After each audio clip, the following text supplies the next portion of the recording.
So real quick, for anybody just now tuning into this saga, because listen, this thing got more twists than a Tyler Perry movie. You got Joni Lamb, who passed away a couple months back. You got Doug Weiss, who married her not too long before she died. You got Lisa, his ex-wife, sitting in the background of this whole story like, I told y'all. And then you got Jimmy Evans, who a lot of folks in these comment sections are calling the fixer. Now look, I'm not going to sit here and tell you every detail of what happened behind closed doors at Daystar, because I don't have the receipts for that, and neither does most of the internet, if we're honest. What I do know is what's playing out in front of us. A very public, very painful unraveling of trust, leadership, marriage, money, legacy, all of it tangled up together.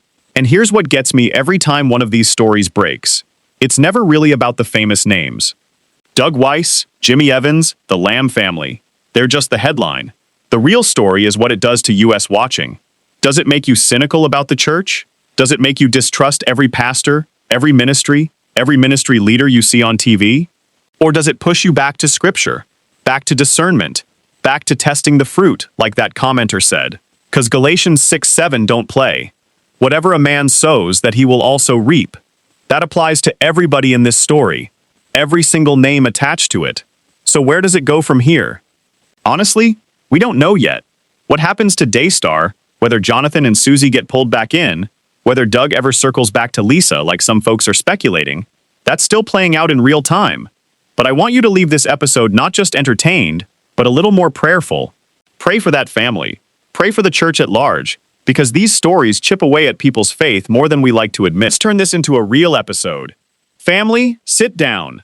Put the phone on Do Not Disturb for a second, because I need you locked in for this one. Let me paint you a picture. Imagine you hire a top-tier structural engineer to come check your house foundation.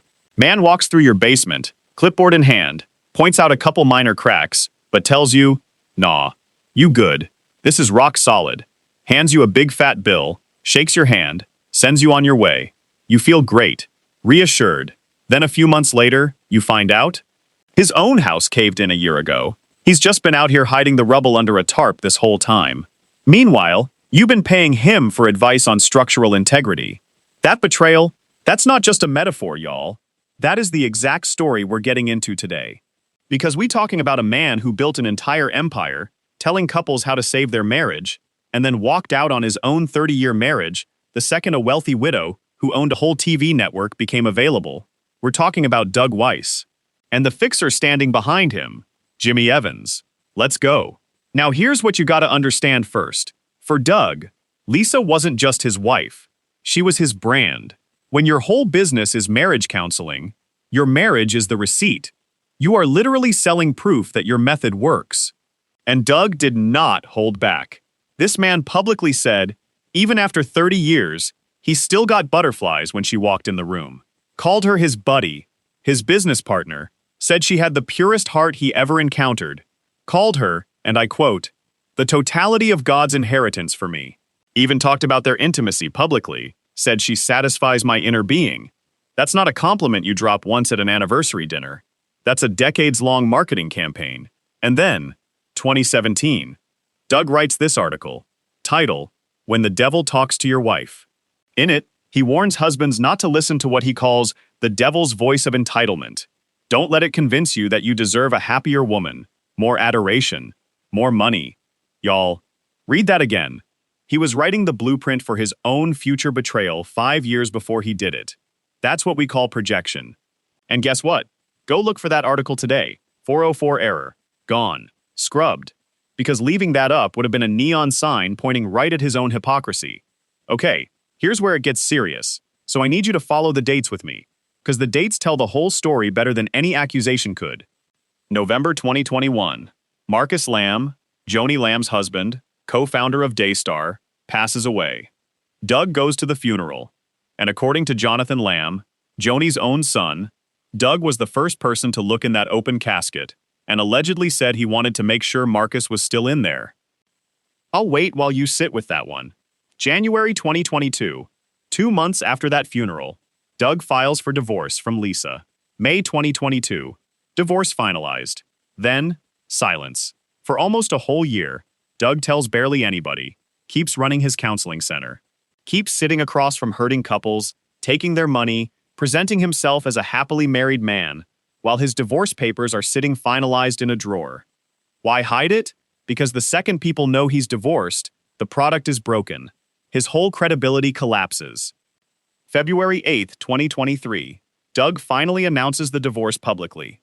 February 10th, 2023. 2 days later, Joni Lamb announces their engagement. That's not a coincidence. That's a countdown. He didn't come clean because he wanted transparency. He came clean because the engagement was about to leak anyway. Now here's where Doug needed a story. Because you can't just leave a wife of 30+ years to marry a wealthy network owner and have that look like anything other than what it is. So there's leaked audio from a July 2023 board meeting where Doug is defending himself to Joni's kids, Jonathan and Susie. And in that meeting, he claims he gave 1,000% to the marriage, but that he was severely neglected, abused, abandoned, left untouched and unloved for 30 years. Now think about that against everything he said in 2017. She satisfies my inner being, purest heart I ever encountered. You cannot have both of those be true. One of them is a lie. And this is where Jimmy Evans comes into it, family. Jimmy, a huge name in Christian counseling circles, not only endorsed this marriage, he performed the wedding.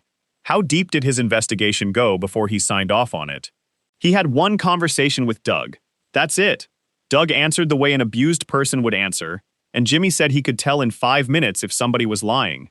He never, not once, called Lisa, never asked her side, never sat with the woman being accused of 30 years of abuse to hear if it was even true.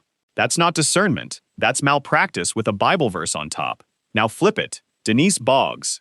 She's the counselor who actually sat in a room with Doug, Lisa, and Joni together. Joni herself asked marriage was truly, unfixably over before she moved forward. Denise's clinical conclusion? Doug was deceiving everybody. She went back to Joni directly and told her Doug was a wolf in sheep's clothing. And what was Lisa doing this whole time she's being labeled an abuser? Begging him to stay, fighting to save her marriage. And when Joni found out Lisa was begging Doug to reconcile, her reaction wasn't sympathy. She reportedly said, "Makes me want him more. Shows me what a great husband he'll be." Let that soak in for a second. But here's the piece of evidence that breaks the entire abuse narrative wide open, and I need you to think about this logically with me. Doug and Lisa still run the counseling center together. Today, right now, she still manages the day-to-day operations. If somebody severely abused you, neglected you, refused to touch you for 30 years, you do not stay in business with them. You do not hand them the keys to your finances. You get as far away as humanly possible. So there's really only two options. One, Doug made the whole abuse story up to justify chasing Joni's money and platform, which is exactly why he has zero problem still working with Lisa. She was never his abuser. She was his business partner he stepped over. Two, he really was abused, but he's so dependent on her running his business that he chooses to work with his alleged abuser every single day. I'll let you sit with which one sounds more likely. And now here's why this whole thing just got hot again. May 7th, 2026, Joni Lamb passed away. The ceiling Doug climbed for? Gone overnight. The TV network, the money, the platform, no longer his to access the same way. So what's left? The foundation. Lisa. The woman who spent 30 years being publicly praised, then 30 seconds being publicly discarded, then years being begged forgiveness-worthy because, remember, he's the one who spent decades telling the world she has the purest heart and is deeply forgiving. Would she take him back? The pattern says, maybe. She never wanted the divorce. She went to counseling hoping to save it. And Doug knows exactly which Christian principles to lean on. Forgiveness, restoration, second chances, to walk right back through that door. Now listen, I know some of y'all watching this thinking, why we even care about some rich pastor's love life? I'll tell you why it matters. Because this is a masterclass in how charismatic authority figures manipulate a narrative, and how easily an entire faith community gets swept along behind them. Jimmy Evans took a 5-minute conversation over a woman's actual testimony. Denise Boggs did the real work and got ignored because the truth was inconvenient. And the real casualties in all this? Not Doug, not Jimmy. It's the thousands of couples who sat across from Doug during that hidden year, paying him, trusting him, while his own foundation was cracked wide open underneath the tarp. Galatians 6:7. A man reaps what he sows. Every name in this story is going to answer for their part. So, will Doug go back to Lisa now that Joni's gone? I think the receipts speak for themselves, but you tell me in the comments, do you think Lisa should take him back? And what does it say about a church culture that let a man like Jimmy Evans sign off on all this with barely a conversation? Stay discerning, stay prayerful, test every fruit before you trust the tree. I'll see y'all next time.